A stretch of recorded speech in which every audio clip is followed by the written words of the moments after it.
नमस्कार दोस्तों, स्वागत है आपका स्टडी फॉर सिविल सर्विसेज में। वीडियो को पूरा देखिए। कोई भी आपका फीडबैक है, कोई सजेशन है, तुरंत वीडियो में कमेंट करके जरूर बताइए। अच्छा लगे तो वीडियो लाइक जरूर कर लीजिए और ऐसे वीडियो लगातार फ्री में पाने के लिए चैनल को तुरंत सब्सक्राइब कर लीजिए और बेल आइकन को जरूर टैप कर लीजिए ताकि आगे भी सारे वीडियो आपको मिलते रहे। यूट्यूब में फॉलो करते हैं तो प्लीज ये वाला फ्री टेलीग्राम चैनल जरूर ज्वाइन कर लीजिएगा। सारे नोटिफिकेशन, सारे अपडेट यहीं पे आते हैं, ध्यान रखिएगा। स्टडी फॉर सिविल सर्विसेज का कोई भी पेड ग्रुप अगर आपको ज्वाइन करना है तो सिर्फ 8564805309696083860445 यही नंबर है हमारे, सिर्फ जहां पे कॉल या व्हाट्सएप कर सकते हैं।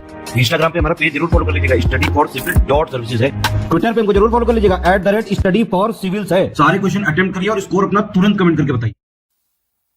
दोस्तों नमस्कार, स्टडी फॉर सिविल सर्विसेज में आप सभी का स्वागत है। यूपी पीसीएस प्रीलिम्स एग्जामिनेशन 2025 की पेड क्विज हम लोग देख रहे हैं, इसको कंटिन्यू करेंगे।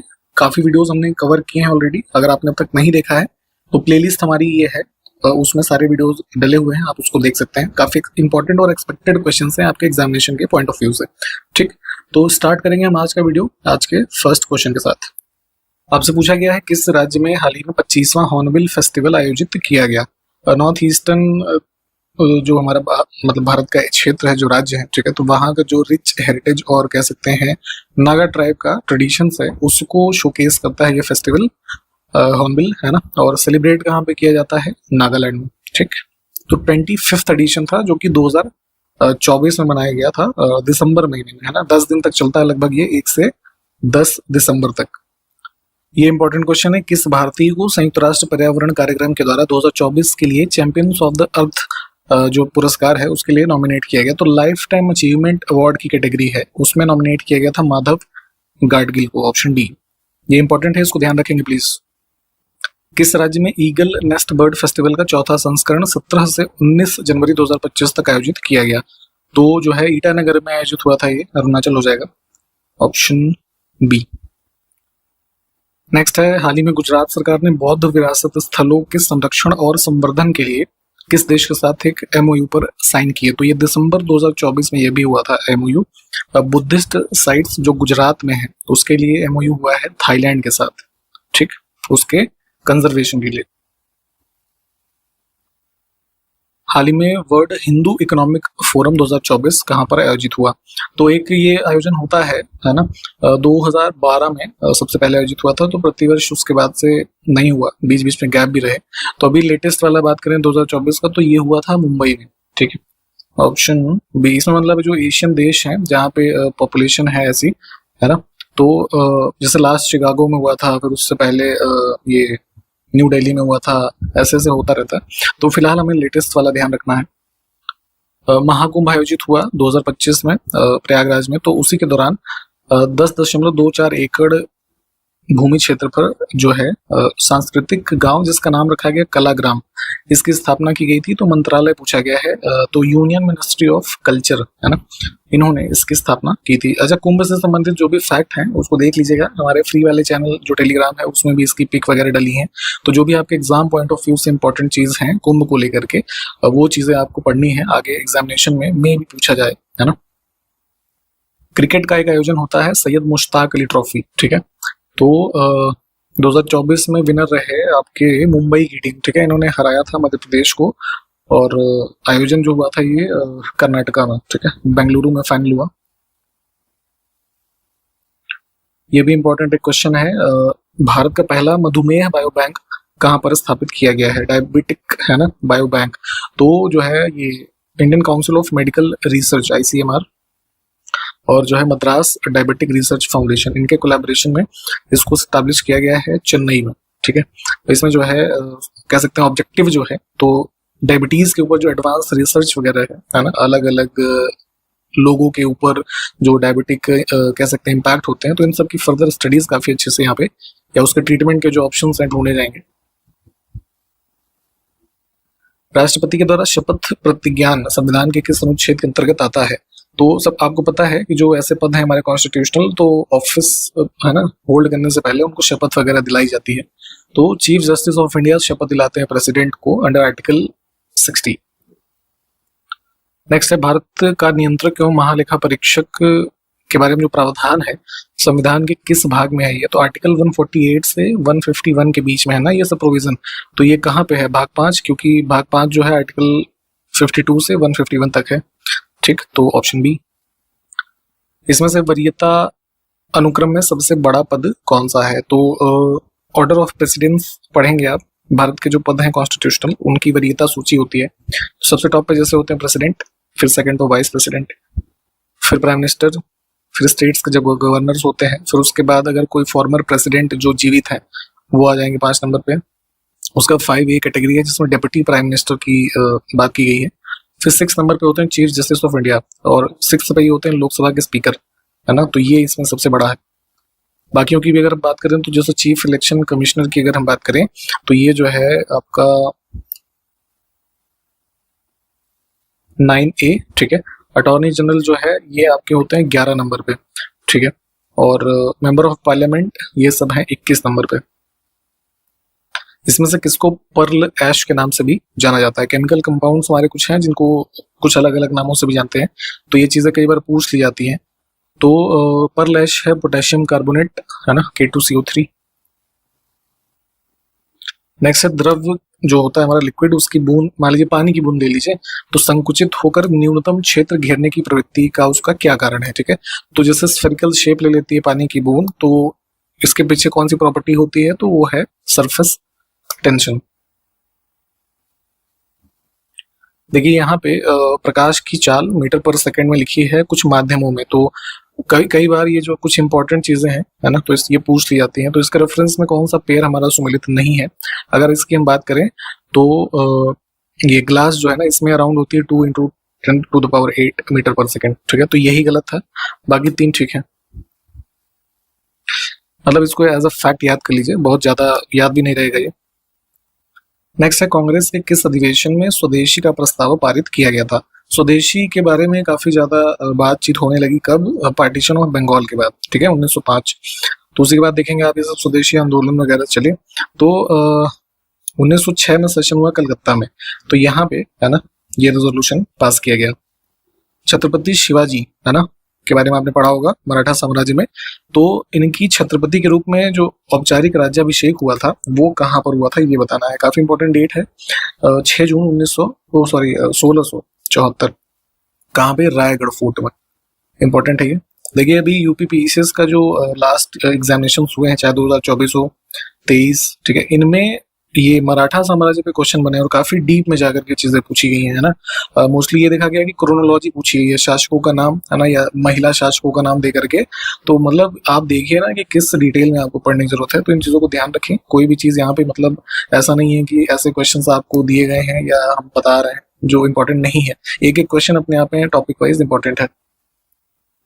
भारत में अंग्रेजों यानी कि ब्रिटिशर्स ने 1613 ईस्वी में अपनी पहली फैक्ट्री सूरत में स्थापित की। तो पहला स्टेटमेंट यहाँ तक आपको क्लियर हो जाना चाहिए।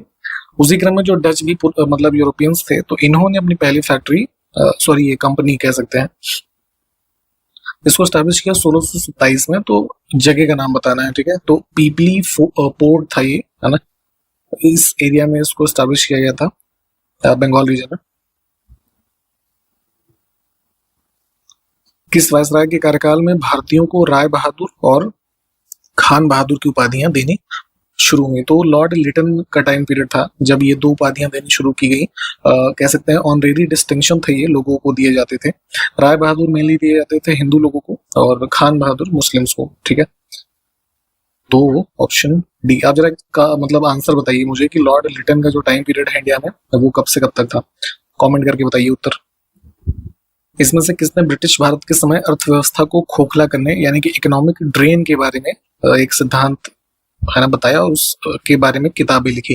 तो सबसे पहले ड्रेन ऑफ इकोनॉमिक जो ये थियरी थी अराउंड 1867 में दादा भाई नौरोजी ने, है ना, इसकी चर्चा की और आगे चल करके इसी के ऊपर poverty and un British rule in India इस नाम से एक पुस्तक लिखी गई। तो ध्यान रखेंगे, इंपॉर्टेंट है ये बुक भी, है ना। ऑप्शन सी।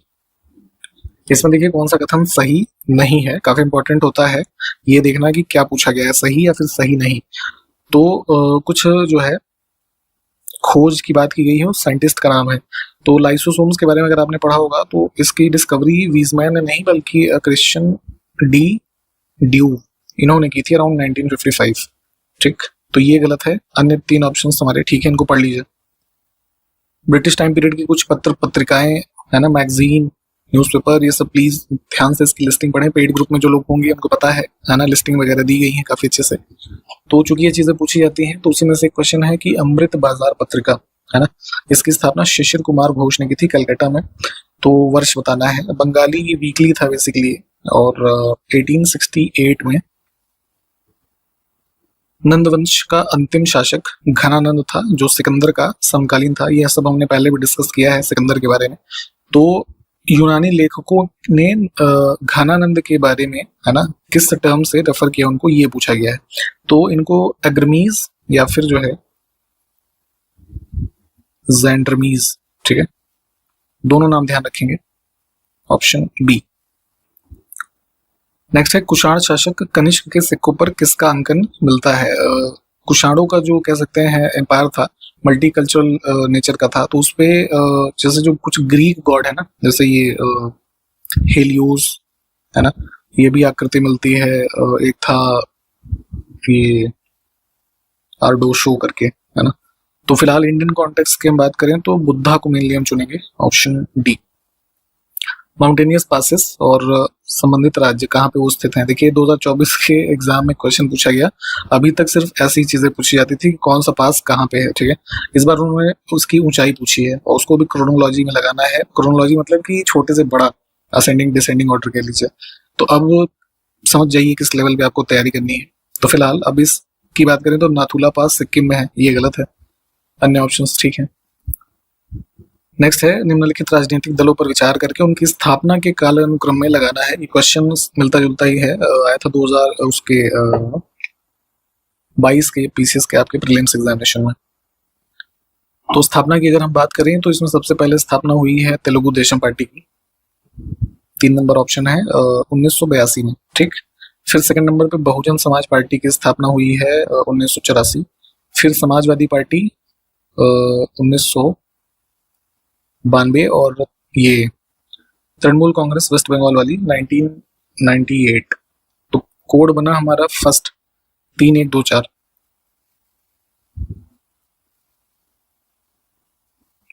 एक इन्फॉर्मेशन आपको यहाँ पे देंगे, आपका एग्जामिनेशन अक्टूबर मंथ में है, ठीक है, अभी भी समय है। बिल्कुल स्टार्टिंग से सिलेक्शन तक की तैयारी आप हमारे साथ कर सकते हैं हमारे पेड ग्रुप्स में एडमिशन लेकर के। स्टडी मटेरियल आपके एग्जामिनेशन पॉइंट ऑफ व्यू से ही डिजाइन किए गए हैं। इसके अलावा टेस्ट सीरीज हो या पेड क्विज जो आप ये देख रहे हैं, या फिर मेंस की प्रिपरेशन आप अभी से करना चाहें प्रीलिम्स के साथ साथ, तो इन सब के लिए ग्रुप्स हमारे अवेलेबल हैं। आप कांटेक्ट कर सकते हैं हमसे। हमारे 3 मोबाइल नंबर है इस वीडियो के डिस्क्रिप्शन बॉक्स में, उस पर कॉल या व्हाट्सएप कर लीजिएगा, आपको इन्फॉर्मेशन दी जाएगी और बहुत ही नॉमिनल फी में आप एडमिशन ले सकते हैं।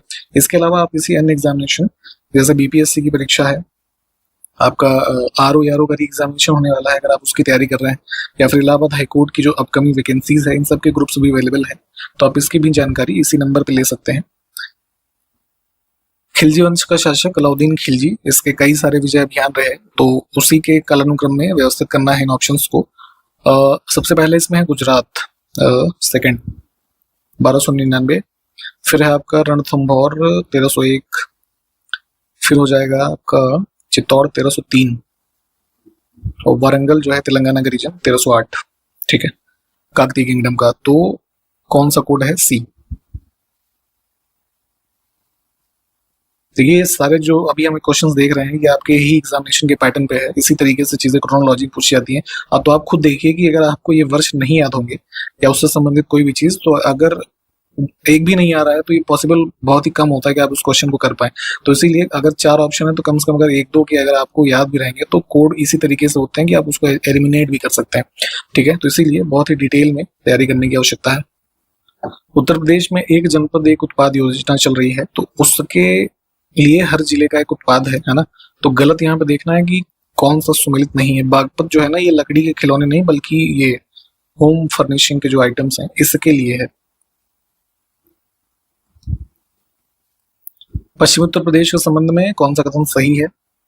ग्रीन रेवोल्यूशन इंडिया में जो स्टार्ट हुआ, हमने पहले कई बार बात की है, तो ये 1970s में जो पीक रहा इसका, तो सबसे ज्यादा लाभान्वित हुए क्षेत्र उत्तर प्रदेश का पश्चिमी भाग है ना, हरियाणा, पंजाब और कुछ कुछ क्षेत्र राजस्थान का। तो उसी के क्रम में है कि उत्तर प्रदेश का पश्चिमी क्षेत्र अन्य क्षेत्रों की तुलना में अधिक विकसित है।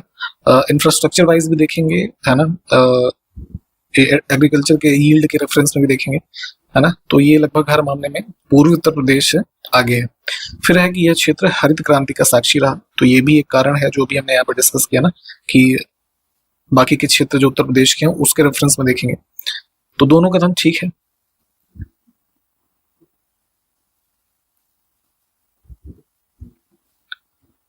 इसमें से किसने भारत के राष्ट्रपति का पद ग्रहण करने से पूर्व उपराष्ट्रपति के पद का कार्य नहीं किया था? नीलम संजीव रेड्डी डायरेक्टली जो इलेक्ट हुए थे प्रेसिडेंट। इसमें से जो समाज शास्त्रियों के नाम लिखे हैं किसके द्वारा ग्राम्य नगरीकरण के विचार की व्याख्या की गई है ना, अर्बनाइजेशन, रूरल अर्बनाइजेशन, है ना, इससे मिलकर के बना है। तो ग्रामीण जो क्षेत्र है उसके नगरीकरण की वजह मुख्य रूप से इन्होंने मानी है, जिनकी बात हो रही है यहाँ पे GS घुरिये की, तो इन्होंने ये टर्म बनाया है और इनका मानना है कि मोस्टली जो अर्बनाइजेशन है इस क्षेत्र का वो इंडस्ट्रियल ग्रोथ की वजह से है ना। तो ऑप्शन सी, ये चीजें आपके ही PCS के एग्जाम में पूछी गई हैं पहले, तो आगे के लिए भी इंपॉर्टेंट है। इसमें से कौन सा प्रधानमंत्री स्वनिधि योजना के अंतर्गत लक्षित समूह है? ये स्कीम चलाई गई थी जो स्ट्रीट वेंडर है ना, गलियों में फेरी एरी लगा के सामान बेचते हैं, तो उनको लोन की व्यवस्था करने के लिए इस स्कीम को चलाया था भारत सरकार ने। फ्रीडम स्ट्रगल टाइम पीरियड में एक समूह स्थापित हुआ, हिंदुस्तान सोशलिस्ट, हिंदी में थोड़ा ये गलत है, डेमोक्रेटिक यूनियन होना चाहिए यहाँ पे, रिपब्लिकन नहीं, ठीक है। तो इसके संस्थापक कौन थे? तो बेसिकली जो आपका ये था ना हिंदुस्तान सोशलिस्ट रिपब्लिकन एसोसिएशन, इसके मेंबर थे यतीन्द्रनाथ, अजय घोष, फणींद्रनाथ, तो इन तीनों ने मिलकर के ये समूह जो है इसकी स्थापना की थी। नेक्स्ट है, किस मुगल शासक ने बनारस के संस्कृत और हिंदी के महान विद्वान कविंद्र आचार्य सरस्वती को राजकीय संरक्षण प्रदान किया? तो देखेंगे इस तरह के पैटर्नेज काफी प्रमोट किए गए थे मुगल काल में। तो ये कविंद्र आचार्य जो है शाहजहां के टाइम पीरियड से एसोसिएटेड है, ऑप्शन फर्स्ट। इन विकल्पों में से कुछ जो नेशनल पार्क लिखे हैं पश्चिम बंगाल में कौन सा नहीं है? तो मुकुर्थी जो है ना ये तमिलनाडु में है। इसमें से कौन सी बीमारी जीवाणु जनित नहीं है? बैक्टीरियल, फंगल, वायरस वाली डिजीज, है ना, ये सबको प्लीज पढ़िएगा। इसमें से आपका जॉइंडिस है ना, ये बेसिकली क्या होता है, बिल्डअप हो जाता है हमारे ब्लड में, बॉडी के अंदर, बिलरुबिन का, है ना। नेक्स्ट है, इसमें से किसने कहा था कि अभी दिल्ली दूर है? काफी फेमस स्टेटमेंट है, आपने कई बार सुना होगा शायद। तो ये निजामुद्दीन औलिया, इन्होंने अराउंड जो है ये शासनकाल था गियासुद्दीन तुगलक का, उसको एक रिप्लाई में कहा था। अमीर ए सादो की नियुक्ति करने वाला प्रथम सुल्तान कौन था? बेसिकली एक ये कह सकते हैं ऑफिसर थे, है ना, ऑफिशियल्स थे, तो इनको अपॉइंट किया था इसने सबसे पहले मोहम्मद बिन तुगलक ने। पर्पस क्या था? तो करीब जो है ये जो दक्कन प्लेटू का रीजन आप देखते हैं, तो उस रीजन में पॉलिटिकल और एडमिनिस्ट्रेटिव स्टेबिलिटी लाने के लिए इन ऑफिसर्स को वहां पे अपॉइंट किया था इसने, ठीक है। अमीर ए सादो।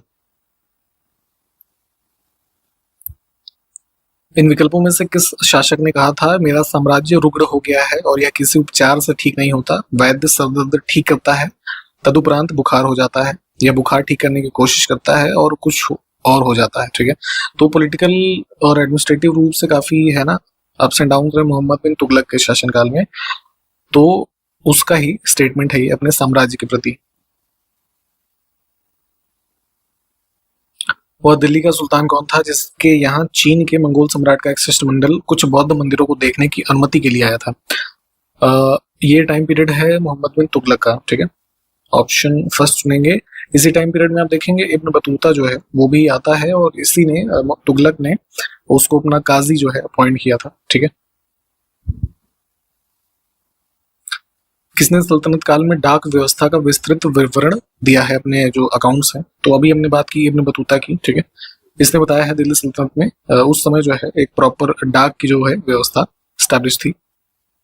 राजा को अपनी प्रजा से मुक्ति मिली और प्रजा को अपने राजा से। किसके निधन पर बदायूनी ने ये इस प्रकार की टिप्पणी करी थी? तो ये भी स्टेटमेंट तुगलक, मोहम्मद बिन तुगलक से ही संबंधित है, ऑप्शन बी। देखिए इन चीजों को जो हम यहाँ शॉर्ट पे देख रहे हैं तो आपकी जिम्मेदारी है, प्लीज जैसे ये टॉपिक है तुगलक वाला है या अलाउद्दीन खिलजी का, तो साथ के साथ इसको पढ़ते चलें, ठीक है, इन इवेंट्स को डिटेल में।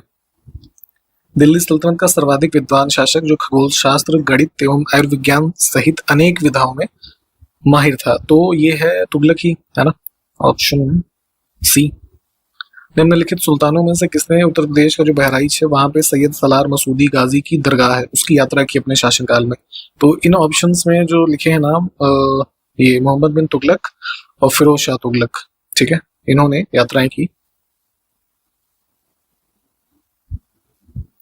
अंतिम प्रश्न आज का देखेंगे। मोहम्मद बिन तुगलक की 4 योजनाओं पर विचार करना है और उसको कालानुक्रम में लगाना है। सभी चीजों को पढ़ें आप और इसका उत्तर जो है हमें कमेंट करके बताइएगा आप, ठीक। इन्हीं सब बातों के साथ वीडियो को समाप्त करेंगे। हमने आपको जो है जितने भी क्वेश्चंस यहाँ पे आज बताए हैं साथ के साथ आपको पढ़ना है, पूछे गए प्रश्नों का उत्तर बताना है कमेंट करके, ठीक है। पेड ग्रुप्स की इन्फॉर्मेशन अगर आपको चाहिए, आपके पास पर्याप्त समय है, अभी भी आपके पास जो है तैयारी करने का मौका है। आप हमारे ग्रुप्स में जुड़ सकते हैं। 3 मोबाइल नंबर हमारे दिए गए हैं नीचे डिस्क्रिप्शन बॉक्स में और वीडियो के इंट्रोडक्शन पार्ट में भी। इस पे कॉल या व्हाट्सएप करके आप इन्फॉर्मेशन ले लीजिएगा। स्टडी मटेरियल के groups, test series, paid quiz या फिर इंटीग्रेटेड मेंस की प्रिपरेशन भी आप अभी से करना चाहें, ठीक है, इन सब की जानकारी आपको यहाँ पे दी जाएगी। इन्हीं सब बातों के साथ हम समाप्त करेंगे इस वीडियो को। आगे के जो क्वेश्चंस हैं हम लोग अगले वीडियो में देखेंगे। तब तक के लिए नमस्कार, जय हिंद।